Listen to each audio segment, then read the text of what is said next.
An entire world is ready for you to start your career teaching the path to wellness. Mastering the science of mindfulness. And the art of coaching. To help clients achieve mental, emotional, and physical betterment of life. Through movement, nutrition, recovery, and regeneration. Because impacting one person impacts a family. Impacting a family impacts a community. And impacting a community impacts the world. Become an NASM certified wellness coach.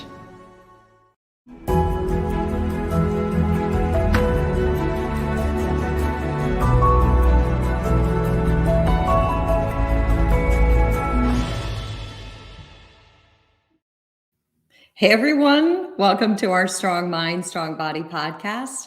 I'm your host, Angie Miller, and today I have a very special guest. We are going to talk about circus training concepts and why and how we can bring that to our clients to add a little bit of playfulness, a lot of creativity, some fun, and some athleticism. So I have Elizabeth Skwiot with me, and she is a PhD. She has a PhD. She is also owner of Cirque-It Fitness, and she is a former circus performer. So how often do you hear that in one sentence? Someone who has a PhD and was a former circus performer. So Elizabeth, I'm so excited to bring you on to the show and hear what you have to share. Thank you so much for having me, Angie. I can't wait to talk with you some more this morning. All right, good. So Elizabeth and I, we had a great conversation over the phone, and I was just very intrigued by her background, a very multifaceted background. And I do think that bringing multifaceted backgrounds into the fitness space just makes the space so much more dynamic and adds such a unique energy to the fitness space. So I think, Elizabeth, you have brought something very unique to us, and I want to talk about that. My first question is, I want to hear a little bit about your journey, because how did you go from this multifaceted career? And let's just start with the circus experience. I want to know what you did in the circus. Well, I started just doing flying trapeze lessons in San Francisco, which, I don't know if your listeners know this, but there are circus schools where people from all walks of life can take flying trapeze classes and other circus classes. And that's really how I started doing the flying trapeze. And I just fell in love with the way of training. I fell in love with the environment and just the cross section of people that were also interested in this really fun way of moving. It felt like an adult playground. That's actually very, very cool. And I literally, my mind is like, I wonder if there is circus training classes here in Charlotte, North Carolina. So if you live in Charlotte or you're out there and you're teaching circus training, I want to know. So how old were you when you started doing the flying trapeze? I was, I think, 23. Sounds about right. Yeah, I think I was 23. So, and I was the baby in the class, Angie. There were plenty of folks, retired surgeons, college students, corporate people worked in corporate America. I mean, really all walks of life, all ages, different body types.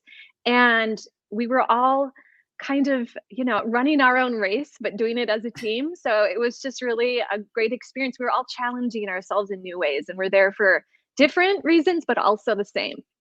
Oh, that's so super cool. So you were 23. I thought you were going to tell me you were like 9 or 10 years old. So at the age of 23, you just started doing the flying trapeze and you joined the circus after that? I started coaching. I started performing in local areas, local to the Bay Area. Also later on did some coaching and performing in Minneapolis. But I also did Ariel Silks and fabric because I would be on the flying trapeze platform in the circus school and see these people like dancing in the air. And I thought, oh my goodness, I want to do that. So that really drew my interest more in the actual consistent training and practice and performing, was more of the aerial type of dance perspective. And I don't know all of our listeners, how many of you have actually tried the Ariel Silks, but that is truly one of the hardest things I have ever done. I took my first Ariel Silks class, I don't even know we're in a time warp right now. We'll say within the last decade. And I've never worked so hard for something fitness related. oh my goodness, the strength, the upper body strength that it takes to get up those Ariel Silks and then to do all these different, I don't even know what you call them, exercises within the silks. I mean, it is incredibly, incredibly difficult work. So, so you're 23, you start taking this, you do the flying trapeze, you do the Ariel Silks, you start coaching. The next thing you know, you call mom and you're like, Mom, I'm in the circus. Well, it was actually not even my mom that I called. So I was doing all of this while in a graduate program at a university, in a PhD, in my first PhD program. So it was actually after the second year, I was realizing I really want to pursue my circus career before I get too old. And at the time I was in my mid 20s, which feels old for circus. So I actually called the chair of my department and said, I want to leave early with a master's degree. And 6 years later, I went back and said, hey, can I finish my PhD? Which, by the way, if any of you are in a graduate program, don't ever do that. Don't think you can run off and join the circus and come back. There was one golden ticket and I think I got it. So that's how that happened. Yeah. Okay. Yeah. Not everybody gets to leave and come back and say, hey, can I pick up where I left off? I still have my books. I just need to dust them off a little bit. So okay, you go back, you leave your PhD program for 6 years, you do your circus fun, you come back, finish your PhD. And tell me how this journey evolved then to where you started Cirque-It Fitness, because at the end of the day, we are all fitness pros going, okay, so how did this translate to you working with clients in a fitness space? Right. So in between my master's and PhD, Angie, I was adjunct teaching as a professor in English and Spanish in the Minneapolis-St. Paul wait a area. minute. That makes total sense. English and Spanish. I love this. Sorry, just had to interject that. Not a PhD in, kinesiology. Okay. All right. Keep going. Sorry about that. Little pivot. No, the circus never stops.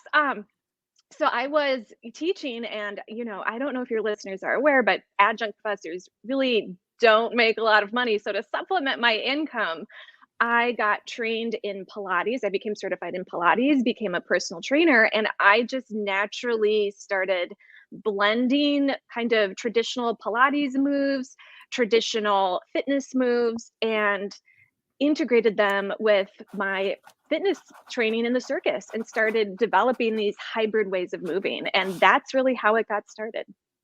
Okay. So I get you because I taught at Northern Illinois University. I was adjunct for 5 years and paid the bills not with that money. And so while I say that Ariel Silks was one of my hardest fitness workouts, one of the hardest but most rewarding things I've ever done in my life is teaching at a university, but it's also one of the poorest jobs I've ever had. So yes, that makes total sense to me. So you get certified in Pilates, you start blending Pilates with what you learn in the circus, and then you started to develop Cirque-It Fitness. And when did that come to its full fruition, so to speak? When did you start Circus Fitness? Or Cirque-It Fitness, sorry. Cirque-It Fitness. That's okay. So I started these hybrid programs around 2010, and Cirque-It Fitness has gone through a few iterations. And the most recent one, I rewrote the manual with Linda Shelton, and it was 2018. So that's the current manual that we are teaching from, and it's a one-day workshop now approved by NASM for continuing education, which we are very proud of, and that's the program where any fitness professional, anyone wanting to be a fitness professional, can learn this modality and take these concepts of circus training and bring it to their clients in a way that's accessible. Okay, fantastic. So again, I'm talking to Elizabeth Skwiot, and she is a PhD. She's a former circus performer, and she owns Cirque-It Fitness. And she just dropped an amazing ball on us and told us that as NASM professionals, she has a partnership, and she has an NASM approved Cirque-It fitness training program that is one day to teach fitness professionals how to bring circus concepts to their clients. So I think that's amazing. You're an NASM partner, so you've got something to offer for all of us NASM fitness pros. So let's deep dive into this a little bit, Elizabeth. So let's kind of talk about, I love your program and I love that, but I also love the conceptualization of bringing the circus into fitness and infusing those concepts. So when I think of the circus, I think of playfulness, I think of creativity, and I also think of athleticism. So I think that it's not lost on any of us when we watch things like the Ariel Silks and all those different things that are done in the circus, how much athletic power that takes. And yet it's in a playful environment. So no one looks up at it and says, oh, that must be so hard. We just look it up and we're completely awestruck. So if you had to say, I guess my question would be, I started off on this and I'm like, well, Angie, what's your question here? So what is it about? Because I know you and I talked about creativity in the brain. So let's go with that one, because you talk about that in your program. So what about creativity in the brain? What can you tell us? Well, there's so many ways that circus really challenges our creativity. And when we talk about making fitness fun and making it playful, it doesn't mean we're not serious about what we're doing. In fact, we're serious about, being playful and creative about it, but it's really that exploratory approach to fitness. So how can I become successful in this move? What can I do to move that way? What would happen if I challenged myself in my rows on the Cirque-It Fitness trapeze? If I started picking up one leg, could I do that? What does that feel like? And it's really about exploring new ways to do things and also exploring new ways of doing things and of moving. So often as we, move forward in life, we don't often do new things. And it's really important for brain health. And I think just to stay motivated in fitness, to continue to try new things, give ourselves new sensory experiences. So instead of doing pull-ups on a bar, what does it feel like to do it on the silks? And how does that challenge our grip strength and forearm strength? And what does that feel like? So I think that's really important too.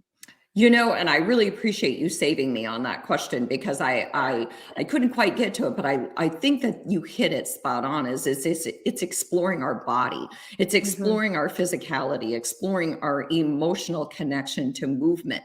And so that is one of my goals this year, is to explore different ways to move my body.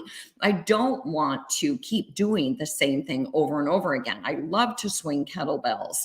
I love to run, but I need something different. And so that is the thing.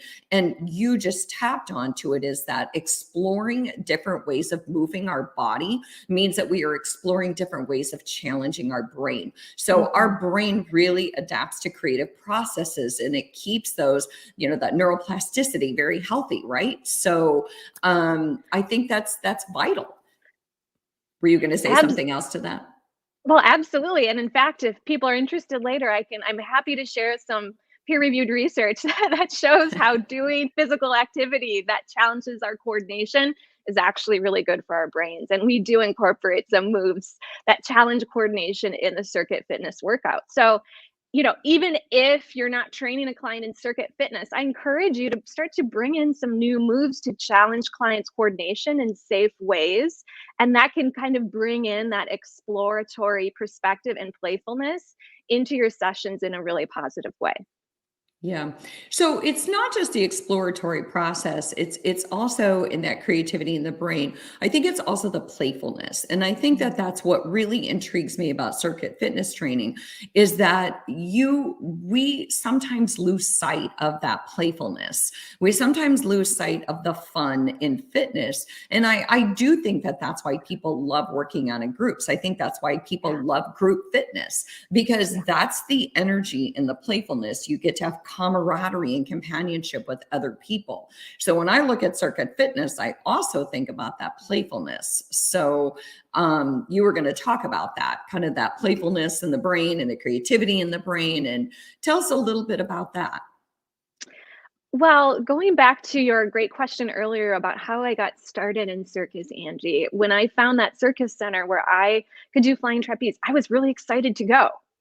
And it rekindled that excitement we have often when we're kids when the recess bell rings. We just can't wait. We've got to run outside, right?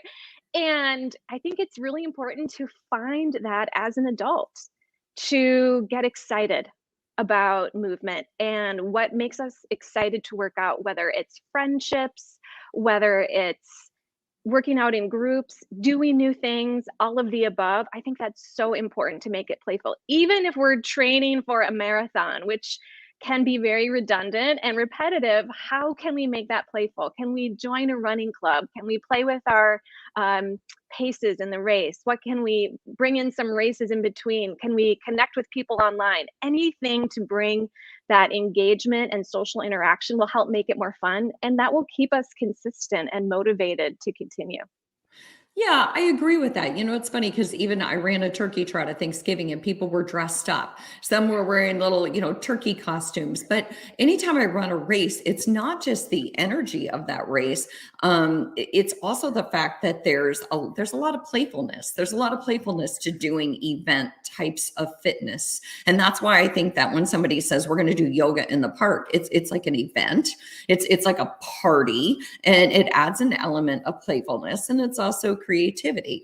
So I think that, yeah, I couldn't agree with that more. I think that that's a great way of putting it. So again, I'm talking to Elizabeth Skwiot.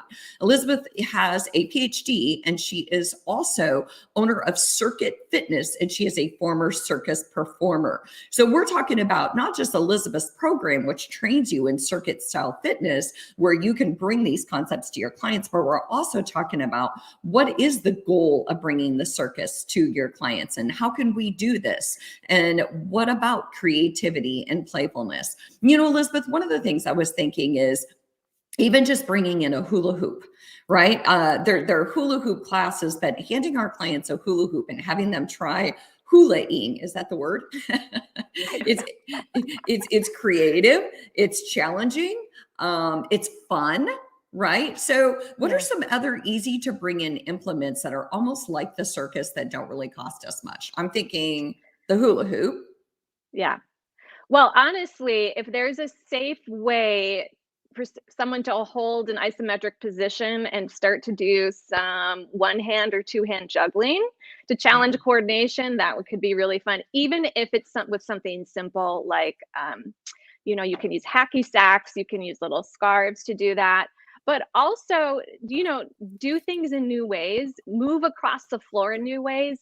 There's so many interesting quadruped moves and positions on the floor, which are really good to challenge coordination. They move our bodies in different planes of motion. And those tend to be really fun for adults because most of us haven't done those since gym class. And gym class may or may not have positive memories of gym class, but we can make new memories as an adult and bring those into our workouts. And a lot of those moves are really hard, right? So it's not to say that bringing fitness into our bringing fun fitness is easy. It can be really hard, really effective, challenging, and fun. It can all exist together in the same type of training. Absolutely. It's funny because I also think like kids play balls. So if you don't have a Pilates ball, just even kids play balls. I treat seniors, and the other day I brought in a light medicine ball and just had them toss the ball back and forth, and they had so much fun with it, and it added so much more energy and laughter to the situation. But I think juggling is a great idea. I remember being in college, and that was a big game. Hacky sack was a really big game. That requires a tremendous amount of coordination. And again, coordination and patterning is really good for the brain. So hacky sacks, juggling. I have a friend who's going to be on in a few weeks, and he's really taken up juggling because of all the research on the brain and those cross-body movements, but also all the what am I trying to say? All the brain processes that are required to keep these things going. So You were That's a great idea. I can't wait to hear that one. I'll be sure to tune in on the juggling. Yeah, definitely. And the hula hoops. So, tell me a little bit tell us a little bit more about your program, your specific program. So if we were to go through your 1-day training, what kind of circus programming do you bring to your program? Are we going to do Ariel Silks? Are we going to do the flying trapeze? What are we going to do? Well, you won't do flying trapeze. You can keep your feet on the ground the entire time in the Cirque-It Fitness workout. So the Cirque-It Fitness workout is Circus Infused circuit training. So it is a circuit workout with 4 stations, and folks can stay in their own kind of contained area. So they don't necessarily have to share equipment with Cirque-It Fitness. It uses our patented trapeze, which is essentially an adjustable pull-up bar, an Ariel Silk, and 2 floor stations. And it's a structured 45-minute workout. So clients get a full body workout in only 45 minutes. There's no choreography for trainers to learn. Anyone can learn it. You don't necessarily have to have a circus background to learn it. And it's really a way to essentially bring the height of the circus and the fun of the circus and the challenge to any client that you might have in a group fitness workout or in a personal training session, in a way that's really accessible to them, but also fun and easy to coach, and helps all of your clients find success in really challenging moves.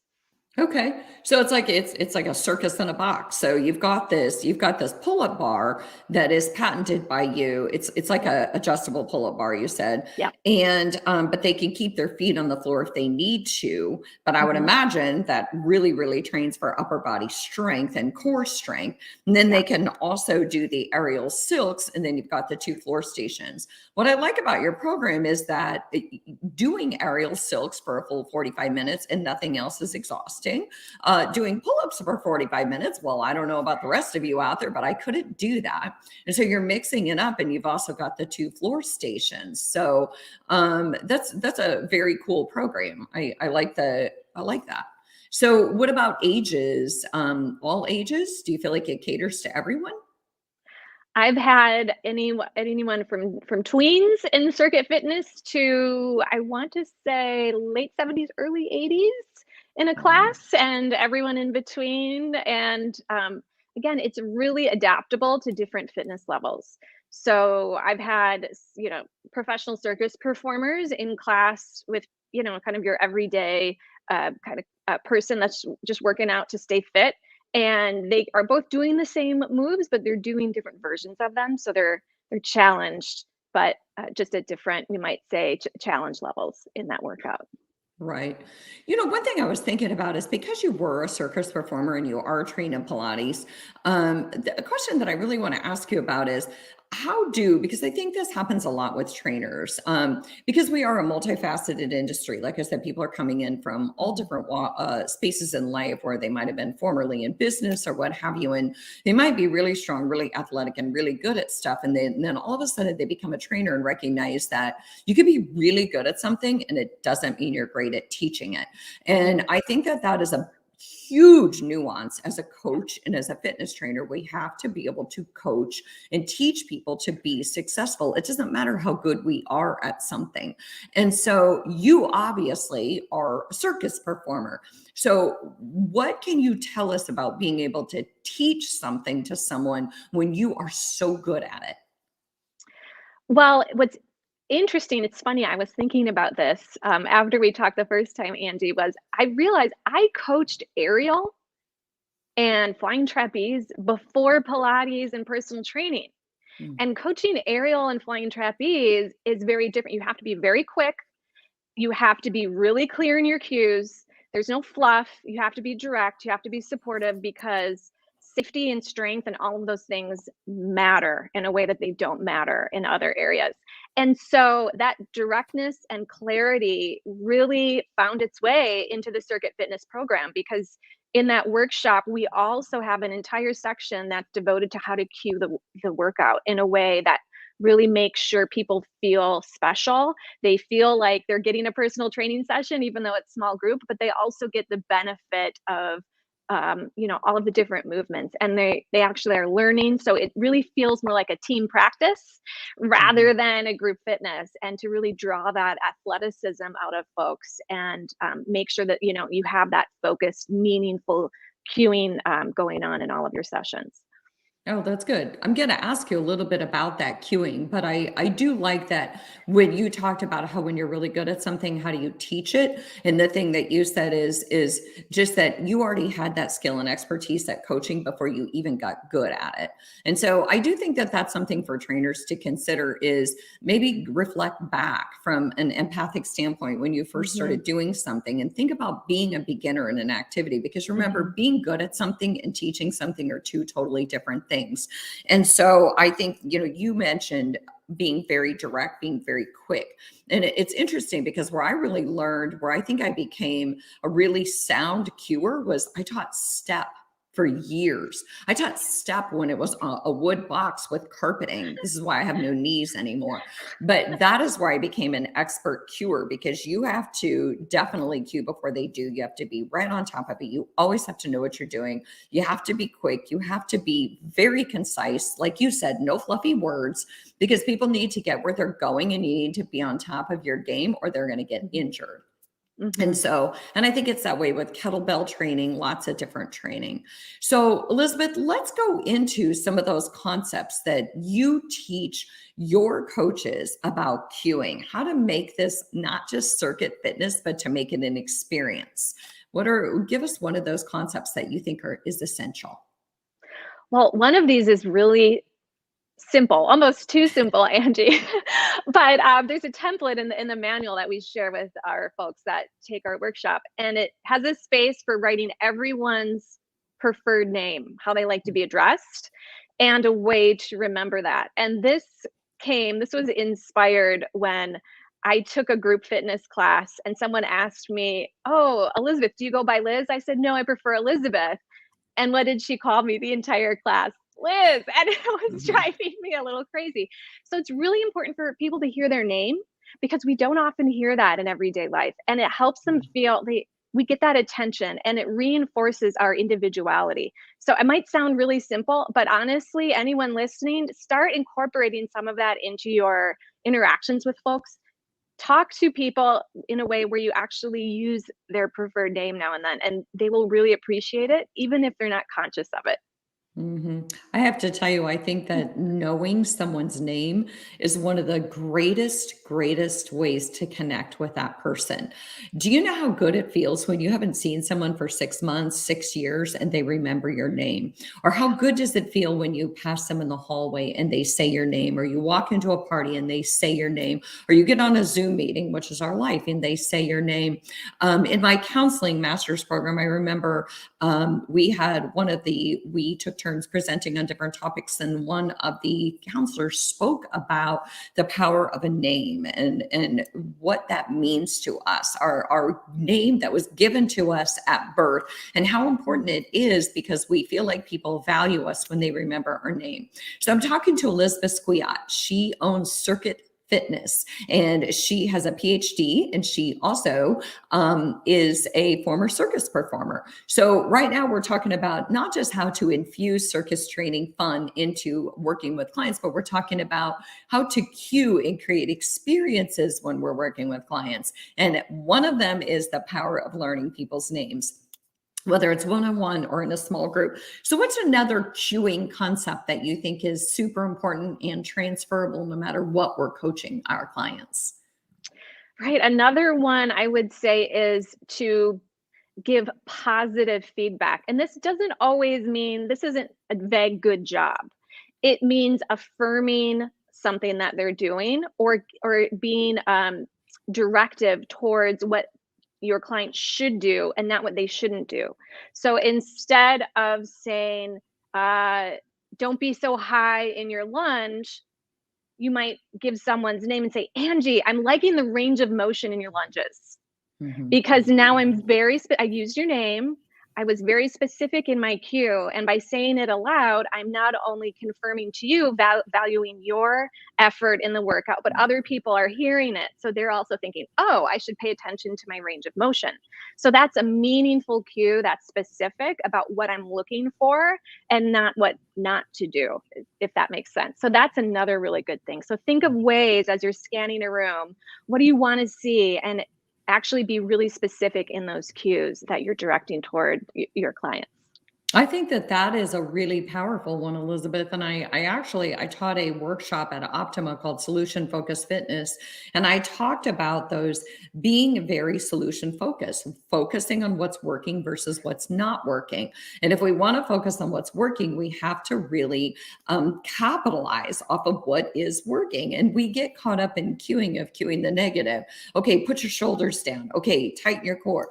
But what about, I love the way you're doing whatever it is that they're doing, and really being very, very descriptive and explicit and focusing on what's working. And, you know, I think if we do this in our everyday communication, whether we're talking to our kids or our spouse, just focusing on what we love about them or focusing on what we appreciate about them. Do you know, if we remembered people's names and we went through our days focusing on what we like about people and what's working versus what's not working, I think we would all be so much happier.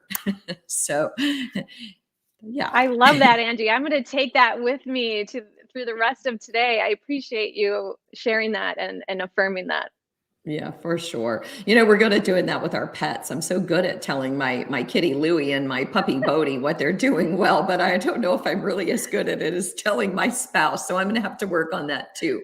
So Elizabeth, I think you had one more kind of cueing tip that you might want to share with us that you include in your manual, but is very transferable to all of us as coaches and trainers. What would you say? Well, you know, one that I thought of since we talked, Angie, was really to not make assumptions about your clients, right? So sometimes we can go in a workout and we have heard things like, go for it, blah, blah, you know, push it, push it, push it. But the reality is we don't know what's going on behind someone's face. We don't know what news they heard before they walked in the door.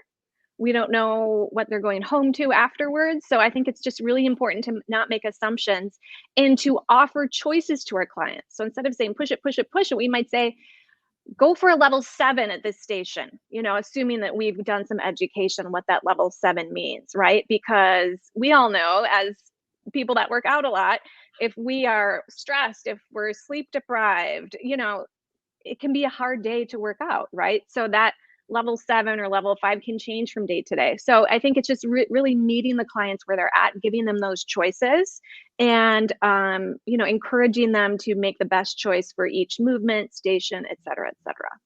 Yeah, just being emotionally intelligent. So not making assumptions is huge. I'm really glad that you shared that one.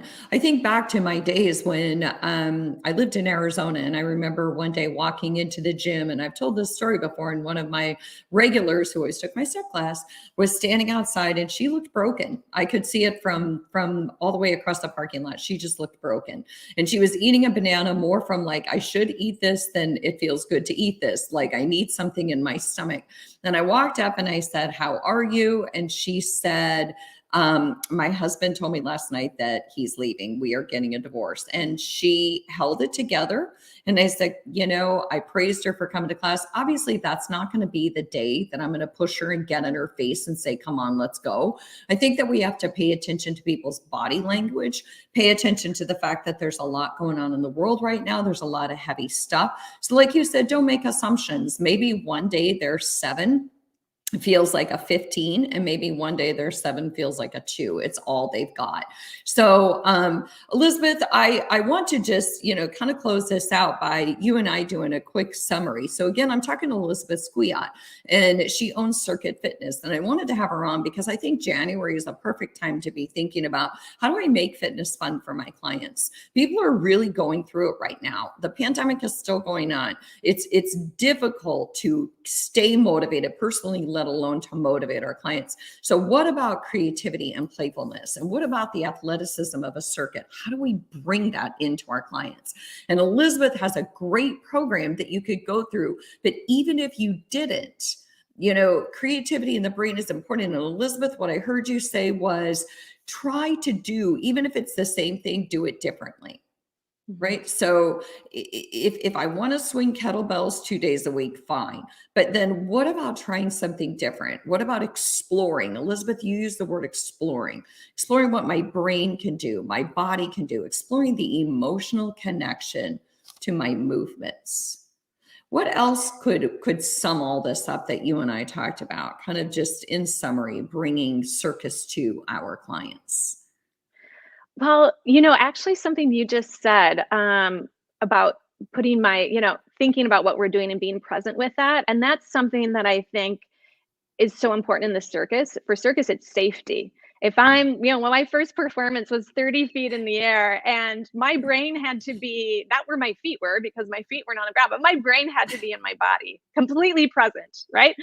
And we really bring that into Cirque-It Fitness too. I'm really helping people be present where they're at. There's so much going on in the world.